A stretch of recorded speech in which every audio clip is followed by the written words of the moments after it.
Hello and welcome to Unclecthulu Reviews. Today's a bit of a show and tell, and I'm going to be showing off my Battlefront 15mm World War One armies.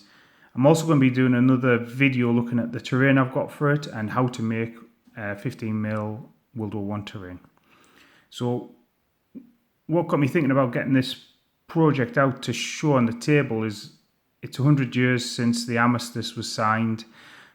And it got me thinking a lot about World War One. And every time I do stuff with miniature wargaming, it's never about glamorizing or glorifying the conflict. So I'll put that out there. So what I've got today to show you is the two starter armies that you could get, the German and the British, fully painted, which is everything I've completed so far. And I'll talk about what extras I've got and the terrain. I've yet to have a game with it. And Battlefront today has announced that they're going to be doing the next edition of the Great War rulebook, which will be coming out in March. And that's going to be about 240 pages. The current one is about 80 pages, but that's missing the actual rules from the Flames of War rulebook. So what I've got here is the German army we'll look at first.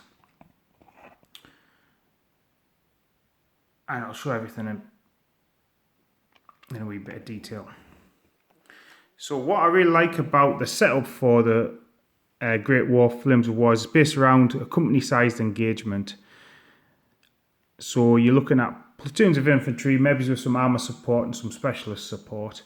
So right in front of you, you have the two German infantry platoons led by their officers, some light artillery support. So I'll bring these up so we can have a closer look. They were lovely models. I really enjoyed painting them. Also have a couple of platoons of German stormtroopers, which I'm going to be working on. And actually I'm going to go for Dark Reaper from Games Workshop for colouring them. Totally not historically accurate, but I think they'll look rather grand. Now I do have some of the Peter Pig World War One, and I have a third British platoon, which has a lot of the Peter Pig stuff in. And actually some of my German stormtroopers are Peter Pig as well. Really nice models as well, but I think Battlefront just edges ahead in terms of quality. So there's my guns. Got a chance to go a bit wild with the camouflage. World War One had some really interesting colour designs. Ubiquitous sniper.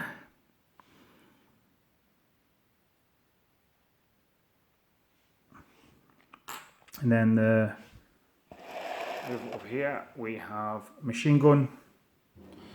We have company command with anti-tank rifle support, small mortar support, flamethrower support, and we have a couple of the A7V German tanks. Now these armies are based around two armies that fought in a historic clash towards the end of the war during the German final offensive, the fought near Amiens. It was the first tank engagement, obviously Battlefront famous for the tanks. So it was a couple of A7Vs versus some Whippets and some British tanks as well. So like I say, this is a German force. Love the shape of the German tanks, and as you can see I've done some bold camouflage on them as well. Really happy with how these turned out, and this one with a bit of greens on it as well. So that's the German side of the starter set. Like I say, I've got a couple of German stormtrooper platoons, so I can also be able to run it as a stormtrooper force as well. And here's the British. So straight away, a bit less infantry, but that's because we have 3 tanks instead of 2. So British company commander checking his watch, getting ready for getting the time right for the big push. And the game is set during 1918, which was the end of the war, And like it says, there was a big German offensive which threatened to break the Allied lines again. But after that, the Germans were a spent force, and the Allies were able to go on the counterattack and start pushing back. So instead of the stalemate of 1915 to 17, what you then had was a bit more of a fluid conflict, as you saw at the start of the war. So it's a lot more interesting than just two trenches attacking each other. So again, for the British, what we have is two platoons, platoon commanders. And again, each section in the platoon based around a machine gun plus support.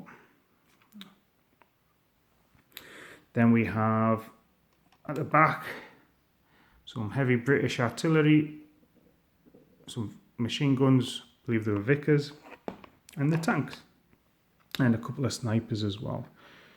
So let's have a close up on some snipers.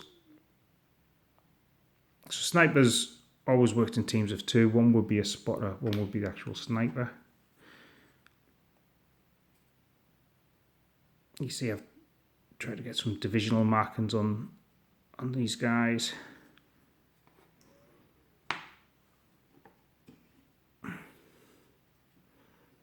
British artillery guns. Kept the bases at.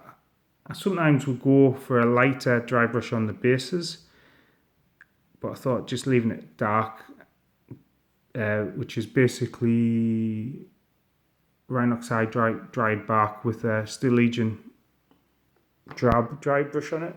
Sometimes do a Screaming Skull bit on, but I thought actually no, they're looking quite muddy. So the British tanks, and again I was absolutely delighted. Well, I need to find the transfers and put the transfers on. These are resin tanks. I think they had a few metal bits. Now my Whippet, when I was pulling it out of the box, one of the machine guns broke off. And this is a metal sides, resin body. Whippets with the British light tanks. I think they could actually get up to double figures in terms of miles per hour. My last British tank. So that's my forces. Like I say, for the Germans, I'm going to be painting up some stormtroopers, so I can run it as a stormtrooper company or an infantry company, or even just put some stormtroopers in as additional support for the British and Commonwealth. I think I was actually looking to do these as Canadians, maybe. I think that's why it's been a while, a couple of years since I painted them. I think that's why I put the light blue divisional markings on them. Certainly I've got another 2 infantry platoons for the British. I'm probably going to pick up some mortars as well. And I've also fancying doing a French army. The painting in the blue really appeals to me. I think there'd be quite a nice bright army on the battlefield. So they're my 2 armies at the moment that I have done. The next video I'm going to do is about the terrain for World War I and actually giving you some tips on how you can make it. So thanks for watching, and put your thoughts on, let us know what you think, either in the YouTube channel or the Facebook page. And yeah, thanks for watching. Bye.